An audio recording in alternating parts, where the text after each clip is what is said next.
buffering. There's the word. And we'll be live shortly. Cool. So whenever you're ready. Oh, we're good to go. All right. I'm going to retweet that then. Boom. All right. We're good to go. And 3 and 2. Oh my gosh. How do I mute this? Oh, yeah. I need to do that with my stuff too. Okay. Good point. New thing here. Dude, don't be a Justin. Yeah. Remember, I gave him a hard time about that on the one episode. Done. Muted. Done deal. Okay. In 3, 2. This episode of Retro Rewind is brought to you by our incredible patrons over at patreon.com/NintendoDads. For as little as $1 a month, things like this are possible. Can you imagine what $1 a month can do? Even $1, people. So head over to patreon.com/NintendoDads. And we are so grateful for all of you who support us over there. And if you want to join the family, head over there and support us. Patreon.com/NintendoDads. You're the best. Welcome to Retro Rewind, episode number 3 for... shoot, you know what? Are we doing Rewind first? Yeah, we are. Oh. Sorry, did you not know that? I did not know that. I thought we were doing 67 first. Sorry, we usually do Retro Rewind first just because it's... a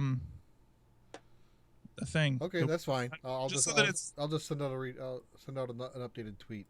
Okay, that's cool. Sorry, that was my bad.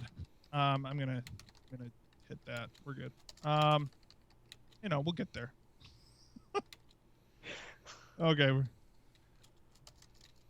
Okay, let me know when you're ready. That's what we call communication in the biz.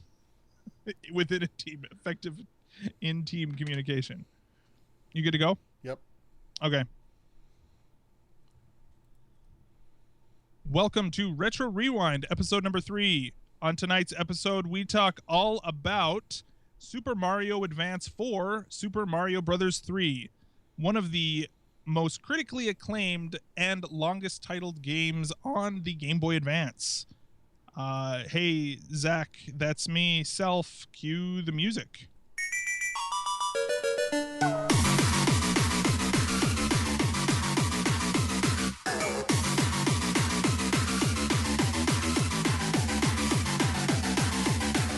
Oh my gosh, everybody. It is, tonight is Wednesday, February the 2nd? March the 2nd. Oh my gosh.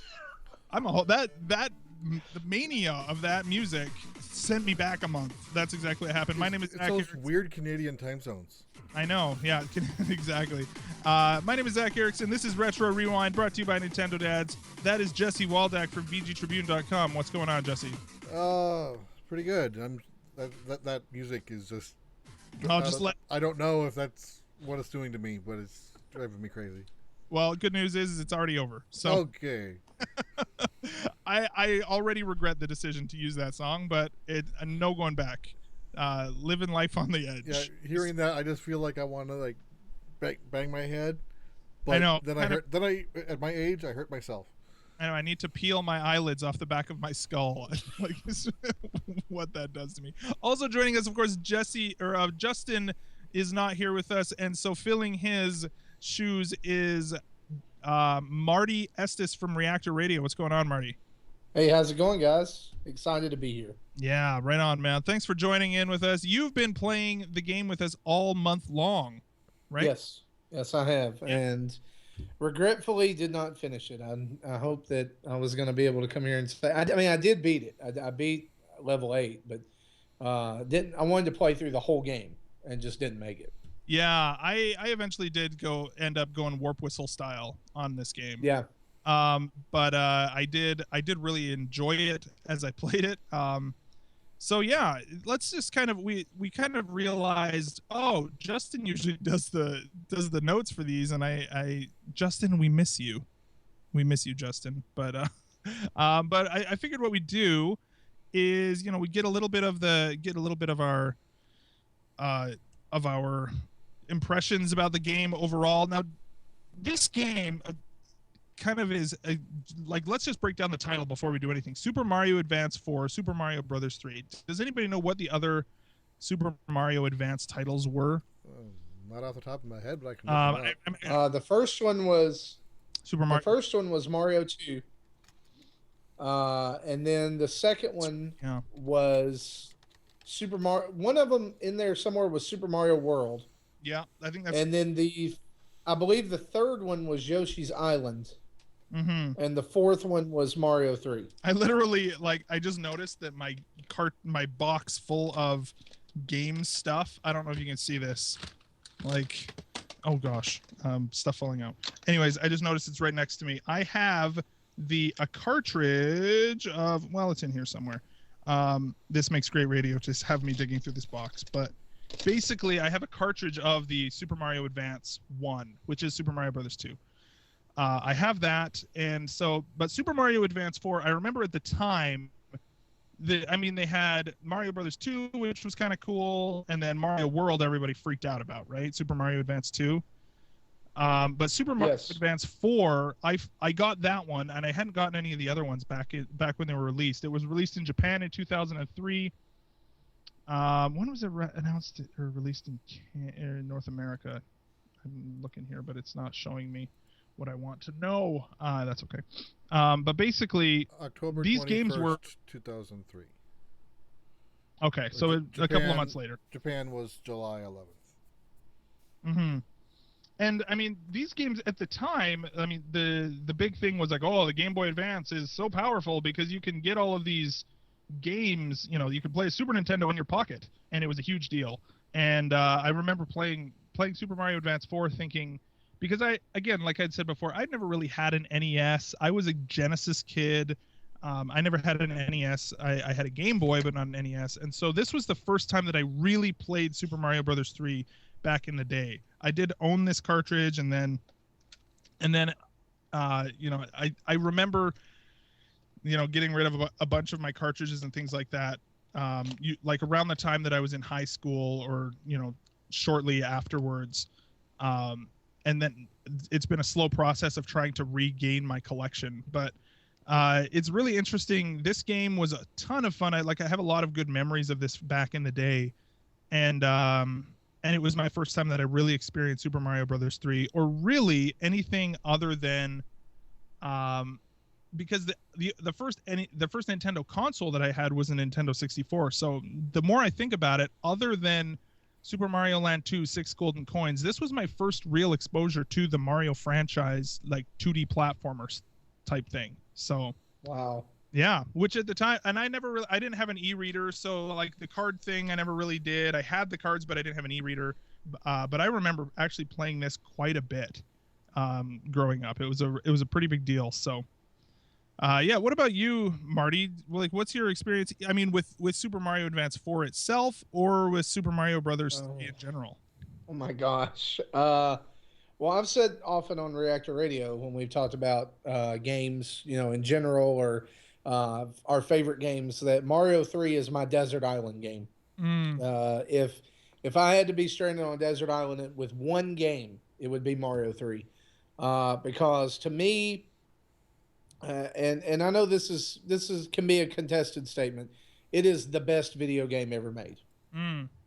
There's it's such to take it and compare it back to the source material, Mario 1, Mario 2, and see the leap that was made in development and level design, concepts, what they use the system to do. That was, to me, it's always going to be my favorite game. When I am sad or when I am upset, that's what I do. I play Mario 3, and to me it represents happiness. Yeah. And I remember sitting around when I was 8 years old, waiting on this game to come out. Okay. Almost, or 9. I think it was 89. It came out. Just chomping at the bit. I got into video gaming late. I didn't get as a kid, I didn't get an NES until 1988, Christmas of 98 or 88. And so I got Super Mario Brothers 1, and immediately found out there was a 2 and got it. And then there was the wait for 3. Mm-hmm. But I've also played this on the Mario All Stars, and I've played it. I had this release on the.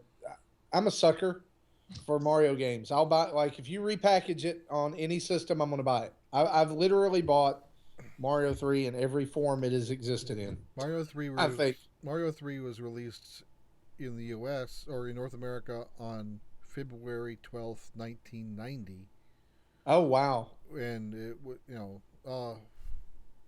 but over 16 months after it was out in Japan, which was an October 88 release. The first place I ever played it was on a Play Choice 10 arcade machine. Which is not the place you want to play games. No, no, but I remember Unless it you was in enjoy this. playing it in 3-minute chunks. It was in this decrepit, broken down shopping like a department store in Nashville, Tennessee, and I found it, and it was like months before it came out in cartridge form.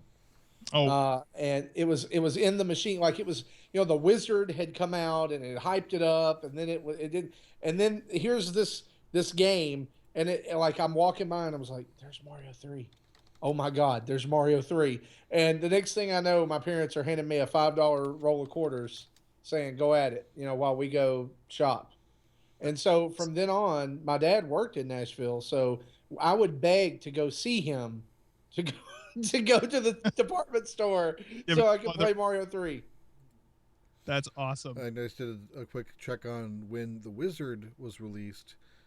Its theatrical release was December of 15th, 1989, so about 3 months before the game launched. What an interesting sort of marketing thing that movie was. Wow. That's what you have to call it, a marketing thing. Yeah, thing. Yeah. I mean, I've tried to show it to my kids, and it doesn't hold up well It doesn't. at all. Yeah, for sure. It's it's funny. So like looking at this game in particular, I have a hard time divorcing or separating in my mind the Game Boy Advance version from the original. Like I've played both versions. I have Super Mario Brothers 3 on my 3DS. But I do have some memory playing it, like at a friend's house. But it wasn't a close friend. You know what I mean? It was like, oh, I happened to be over at like a friend of a friend's house who played it. But other than that, like I didn't have a whole lot of experience with it. And so I really dug deep when I had it on Game Boy Advance. For you, Marty and Jesse, I guess we haven't really talked about your experience with the game either way. But what is this remake? What does it do for you? Like what is its place? Is it a worthy sort of port or what's that like? Jesse, you haven't even really said what's your experience with the game overall so far. What do you think? Well, to answer the recent question is that's about 4 of them. So yeah, well, I actually not a fan of the GBA port. Really? Yeah, I tried playing. I bought it on the Wii U Virtual Console. I tried playing it. I really couldn't get anywhere into it because I've been playing Mario Maker, for most of a year now, and the physics are different, and the fact that he's playing on a GBA screen, it's got the same problems that a lot of the original Game Boy games have, is where your sprites are bigger to show detail. Therefore, you don't see a lot of the screen. So I don't see as much of the screen as I remember seeing when I played this game on the NES. Right. So and everything just felt extra fast compared to what I was used to, what I remember. I like literally rage quit level 2. I didn't get far in it at all. Okay. But my history with this game is kind of funny. I did play Super Mario Brothers 1 when before Mario 2 was a thing. When the North American Mario 2 came out, I played that. Then I didn't even know Mario 3 was going to be coming out until I saw a Japanese version of Mario 3 at this mom and pop game rental shop that I went to all the time, that had an adapter so I can connect the Famicom cart into an NES. So I said, I have to rent this. Mm-hmm. So I actually rented it, and I don't know how long I had the cart for, but I ended up beating the game without being able to read any of the text. So I didn't get the joke at the end. Right. Oh And yeah. So yeah, when it came out in North America, I bought it, played through it again, and then I saw, oh, there was a joke there. That's cool. I know. Yeah, it's so funny. It's so interesting for you to say that that you don't um that you don't know or you didn't know that you didn't like this port, I guess, to it. It's interesting. I don't know. Maybe it's just Part of it also is I've never owned a GBA until after the DS came out, so I missed I okay. missed that entire generation. Right. So even just playing it, I think that might have I don't know, because this is for people who are watching live, this is what I played everything on. My GBA. This is like the first gen SP, the one that had like the backlight on it. Where are we? The best. This is the best version of that handheld. Is it really? Because I know they changed the backlight later on, or they made it. Well, I'm just saying that for me, like the SP, design, everything about it, just so great. So I actually found that cartridge, and like showing like this is the. Super I remember I got I pre-ordered the cobalt blue one, mm-hmm. and got it the day it came out, and man, I love that console. Oh, I love that handheld. There's two different models of the GBA SP. The AGS 001 and then AGS 101. 101 has the better backlight. Yeah, I've got the 001. Yeah. Okay. I got one of each. What was the difference on those? The backlit. It was like front lit versus backlit. Yes. Yeah. I traded mine in and came across years ago, and then a few years ago at like a used bookstore place in Nashville, I came across a cobalt blue one, and bought it. Didn't try it or anything, and got it out to the car and turned it on because it came with Mario 2. The Mario 2, the first one, Super Mario Advance. Right. And the backlight on it is very shot. Oh no, it's very dim. And the thing with those ones is that you can repair them, but they've got those like little things that cover up the screw ports. So you got to rip those out, and then it's like you could maybe fill them in with something, but it doesn't really look the same. That's a bummer. I forgot I even had this. This was in one of the Game Boys. It's the Minish Cap. I bought this on eBay, and because initially it was a Christmas gift for my son that year, and I think this is actually a bootleg. I have a Pokemon Sapphire that is a black cartridge, which is like, yeah, that is totally bootleg. Yeah, because the Nintendo logo looks off, the ESRB logo looks off. It doesn't have there's like the product ID number on it anywhere. And if I remember right, when you start a new game, it prompts for the language, like it's actually the European ROM. Oh wow! Because North American you didn't have the option, but in Europe you do. Right. The only time I've ever gotten burned like that was Tetris DS. I got a bootleg DS. It wouldn't even boot up in the 3DS because of the game still works. The locking thing. It's the real ROM on it. Right. It's just not from Nintendo. Mm-hmm. Well, what happened with mine is it'll play in a DS or a DS Lite, but now it won't play in the 3DS because they've updated the firmware to lock out bootlegs. Mm-hmm. Oh, so it wouldn't boot up. It'll come on and it'll sit there and it did something, and I took it back to the store and got my money back for it. Nice. It's a used game store. Mm-hmm. So one of the things that I think is really interesting about this remake is the music. Not that they changed the music, but they kind of like added a little oomph to it. As far did that was that a good thing for you, Marty? Was it a bad thing? I'm just curious what your take on the music Well, was. I'll say this: the Super Mario 3 remake that came out. I mean, this is kind of just a re-release of the Mario All Stars Super Mario 3 remake. You know, when it comes down to it, except for the e-reader levels and a couple of different things. I love when I was a teenager and playing the All Stars game. I loved it because it was like, hey, you know, it's Mario, and I guess for us in that time was HD, not so much anymore. But when a few years ago when they re-released the All Stars on the Wii on disc, you know, my wife got it for me for Christmas, and I played through it, and I began to realize how much I didn't like it anymore. And the reason for it was because there were so many weird changes to, like Jesse said, some of the physics. Even from like the NES to the Super Nintendo version, and also some of the sounds. And just what I needed.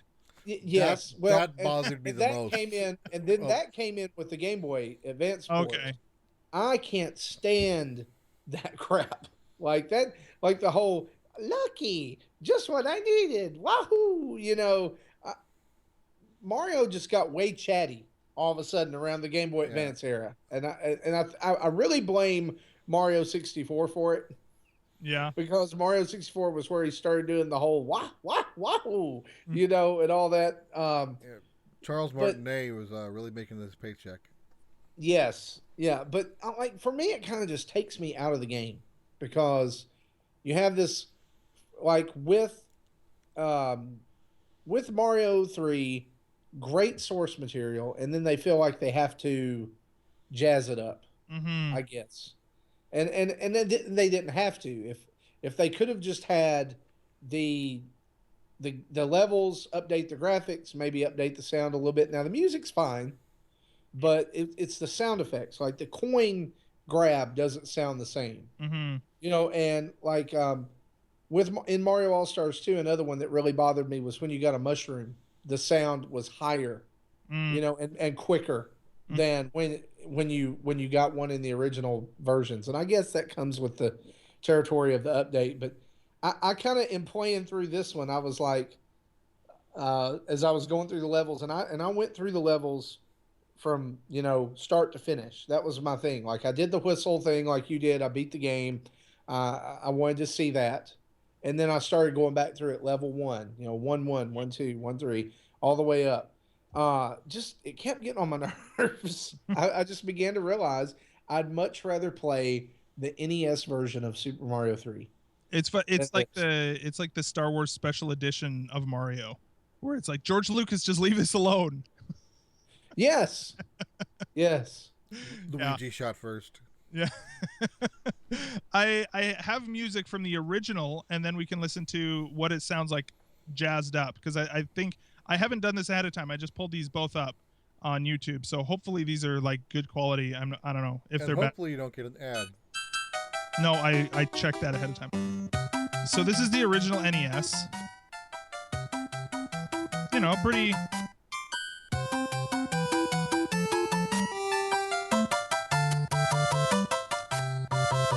So the classic everybody knows, right?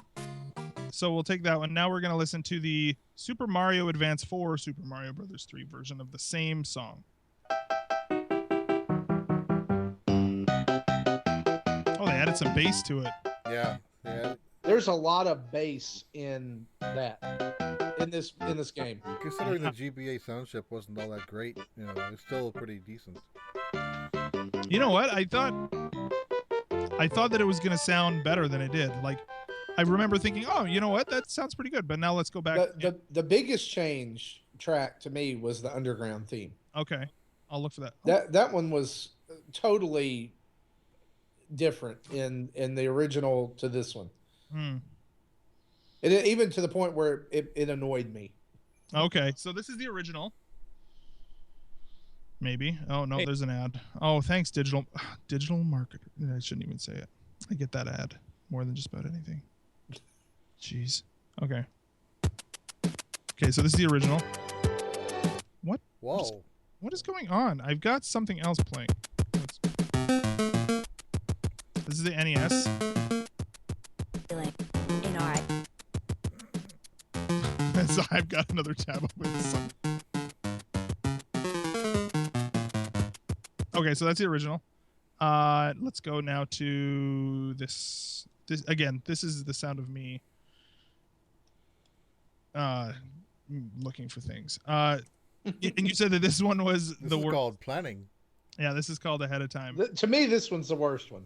Okay, so here we go. Oh, what the crap, dude? What's with the...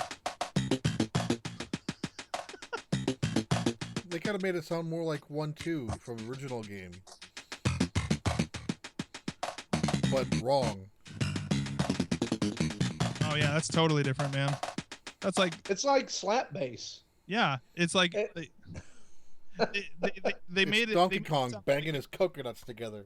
Yeah, it's like a cardboard. It's like a cardboard cowbell, is what it sounds like. And they added an echo to it as well, right? Which I think. Oh yeah, when you're in a anywhere that you're inside, Mhm, there's an echo to everything. Mario's voice, his jumps, getting coins, mhm, stomping on anything, mhm. and I think they take that cue from Mario World. I think so. Yeah, Mario World had that. And I think to a certain extent, like they are trying to show off the GBA. They use what they've got, right? And I think to a certain extent that kind of works, but it kind of does lose the essence, and so it becomes maybe that's why it doesn't bother me as much, because I didn't have the history of Super Mario Brothers 3, the nostalgia part of it. So I was coming in from a level design perspective, from, like what are the power-ups, what are the different enemies, and I came in and I feel like a lot of that the essence of it translated over really well, but the sound, like you said, I didn't have any appreciation for what the sound was or what the differences were. And so that never really bothered me. And so, but no, I totally see what you're saying. Absolutely. Now, speaking of power-ups, did you hear what the latest Mario Maker amiibo costume is going to be coming up? No. The Mario Stone statue. Wait, what? Like the actual, Yeah, not the, yeah. In Mario 3, when you have the Tanuki suit, you right, can hold down and you turn into the statue. right. In Mario Maker, you can now run around and jump around as the statue. So you actually run around as the statue, not as like you hold up and it becomes the statue. Correct. In fact, I Right. think the up or the down, you kind of see Mario peeking around the statue. Oh, really? Oh, that's weird. Yeah, That's great. Game Explain put out a video showing all that earlier today. That's cool. That's great. Right on. So what about the did you guys get a chance to try the e-reader levels? Yes. I tried some of the early ones. I didn't try any of the late ones because I heard the chatter was they aren't fun if you don't like difficult levels. Right. Yeah, that was kind of my experience. Marty, you seem dejected. I love Mario, and Mario's like my game. That's like if I have a choice to play a game, I'm gonna play a Mario game. And I feel like I'm pretty good at Mario games. I'm okay at least because even like ones that like levels that some people say are hard kind of don't give me any problems. These did, Mm-hmm. and after about 4 or 5 of them, I said, All forget right, it. we're good. And I get the appeal of them. I know why they're in there. In fact, that's why I bought the game to begin with, because I was like, I already have Mario 4 or Mario 3. I have it on the NES version. I like it better, but I'm going to buy this for the e-reader levels. But then they just weren't fun. There's one in particular I'm thinking of that's like it's one of the very first ones. It's a sky level, and it's very fast moving, and you don't get any power ups like till at least halfway through the level, and there's just enemies everywhere, and I don't know. It's one of those auto scroll levels too, and I just that's the one. Does that have a lot of diagonal lifts early on? Yes. Yeah. Yes. I couldn't even. I didn't even get around to beating that level. I gave up. And before. that was where I finally just said, you know what, I'm turning it off. I died like 10 times in a row. I'm done. Nice. Done. Yeah. And I've not gone back to it. They were, I mean, those were rough, right? Like, and it's cool that we have them all there now, like that they're available to us and that we can play them, that they're no longer lost to history or whatever. But yeah, I agree. They were pretty hardcore, pretty hard to get through for sure.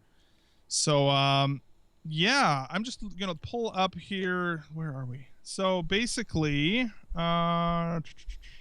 as far as the success of this game, just looking at it again, like Jesse was saying, it released in Japan July 11th, 2003, and later in North America October 21st, 2003, and had a commercial success as it sold in excess of 2.88 million copies in North America,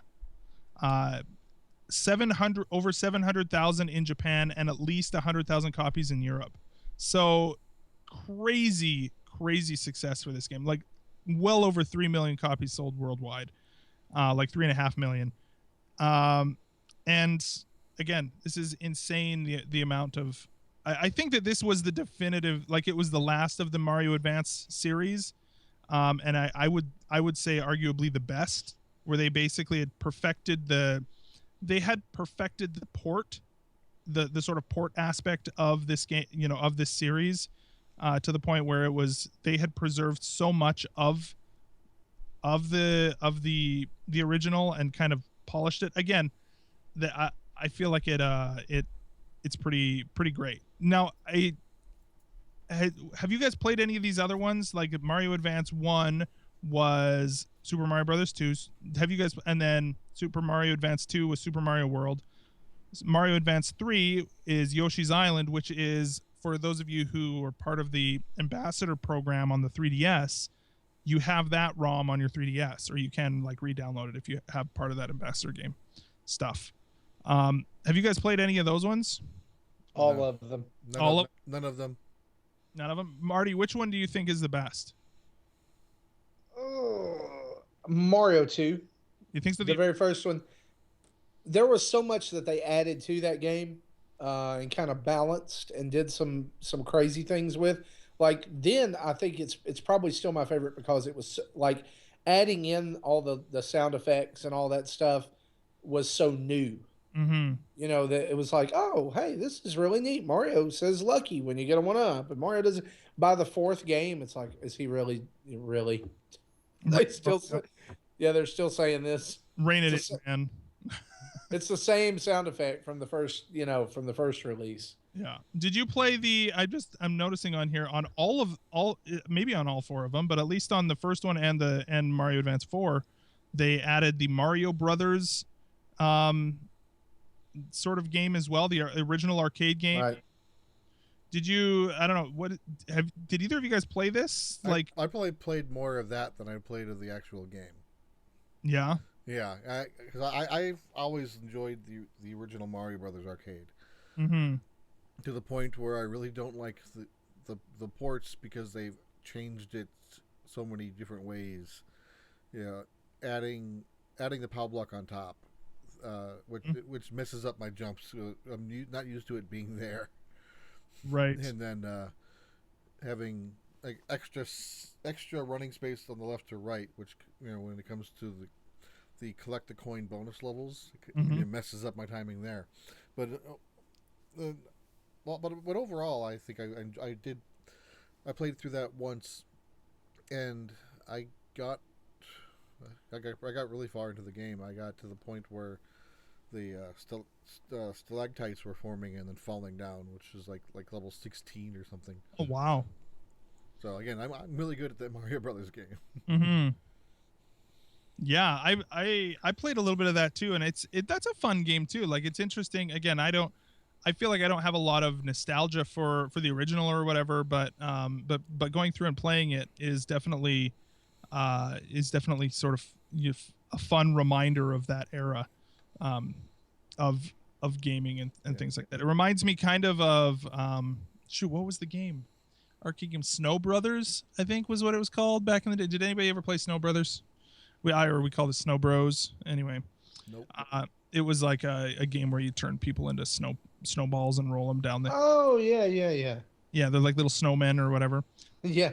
Yeah, it was. Yeah, for some reason it reminds me of that. It's the same sort of era of arcade. I remember having Mario Brothers on the original NES, Okay. like the Mario Brothers, Right. and getting it after playing Super Mario Brothers. Mm-hmm. So going back to that, it was kind of like, what is this? Yeah. But it was still in that, like when the NES was out, you were just thankful to have a game. You were just thankful. A lot of the games that you could get, you were just thankful to have them. See, I have a different history of Mario Brothers. With the first version of Mario Brothers that I played was the Atari 2600 port, which is awful. So the first time I played it in the arcade, I'm like, oh, this version is much better, and that's still my favorite game. Nice. My favorite version of the game. Right on. So, you guys have anything else to kind of add about this business as we kind of think a little bit more about the game? I feel like the more we play, the more we do this, the longer it or the shorter these episodes are getting. But I feel like it all depends on how far I get in the game, because I didn't get very far in the last two. Well, that's the thing too, right? Like I think with these retro rewind, Marty, as an outsider, not an outsider, but as a listener first, what are your feelings about this retro rewind series? What do you feel?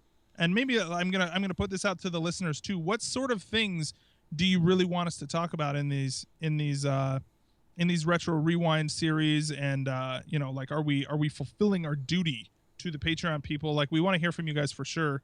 Marty, as the sole representative of everybody, so much power. Yeah. I've enjoyed the first two. It's actually made me go back and play both games. When you did the one for Link's Awakening, I actually went and played through that game in about a week.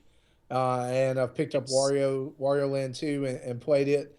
For me, I think it's like, I like to hear the stories of other people, their experience with games.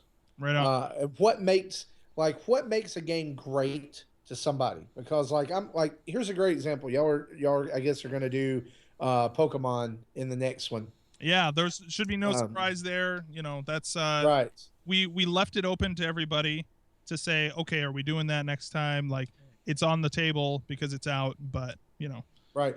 So my example with that is like Pokemon to me, I know people who are fanatically obsessed with Pokemon, mm-hmm. like who have played every single game, who have Pokemon memorabilia, who they've trained these Pokemon up and they've brought them up through the generations and everything. I've never finished a Pokemon game. Right. So I need somebody to tell me, like I'm playing Yellow right now. Mm-hmm. I want somebody to tell me, like I want to know their story about Pokemon. Like please help me understand why this game is exactly, like why should I play it in 2016? Right. That, and I think that's kind of the value of these episodes is like you're taking a game that maybe, I mean, they're popular, but eventually you guys will probably, if you do enough of these, will probably run out of quote popular games, mm-hmm. Or well-known games, and you may be picking up gems from the past that people need to play. Yeah. That you like, they don't know it, but it's a gap in their collection, mm-hmm. Or a gap in their experience. And like that Wario Land 2 was that for me. Okay. Because I didn't pick that up when it first came out, but now I'm playing it and it's like, oh, this is really good. Yeah. Like I enjoy it, like, because at first I didn't get the whole Wario thing. Like for some reason, like I had an aversion to Wario. Right. And I came back later, but I think that's the value of it, and I hope that's the value of this episode. And I will say this: it sounds like this whole episode I've like crapped on Mario Advance 4. I mean, I think it's like you. Like I found it interesting that you were saying, this was your experience with the game and you loved it. Mm-hmm. And I think that's the same way. But like for my kids, bringing this back to the whole dad thing, right? For my kids, like especially my son, he played Mario 3 first. Mm-hmm. Like the NES version. Right. And this one just doesn't interest him. He likes the NES version if he's going to play that. Interesting. And I don't know if it's just that like you gravitate toward your first experience with it, Mm. or if it really is better. Well, it's funny because I showed this to my son and he was like, "Hey, Dad, is this Mario Maker?" And I was like, "No, this is different." But like to him, his first experience with any Mario series was Mario Maker, Oh, okay. right? And so for him, Which that does give a unique perspective. yeah, exactly. So like for him, anytime he goes to a different Mario game, it has different physics now, right? And so it was funny to see him kind of look at this and like, "Oh, Dad, this is kind of like Mario Maker, like that one part." I was like, "Well, Yes. kind of." But yeah, no, it is interesting to see what everybody, what is your first experience and how does that define how you see everything else. Like that kind of ends up being the lens that you see like all the remakes through and all that kind of stuff.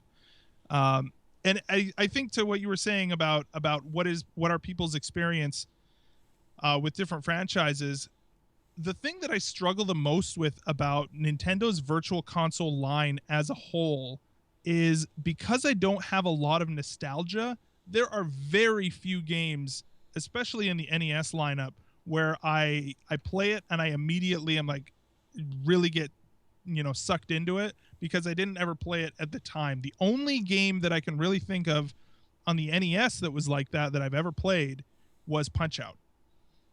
For some reason, when they were doing at least with NES, SNES there was some stuff too, but with Punch-Out on NES, I got that on the, what was it, when the Wii U was first out and they had their virtual console sort of release lineup. It was like 30 cents for a game or whatever. Punch-Out was on there, and I had maybe played a little bit of the Wii version, but I was kind of not too excited about it.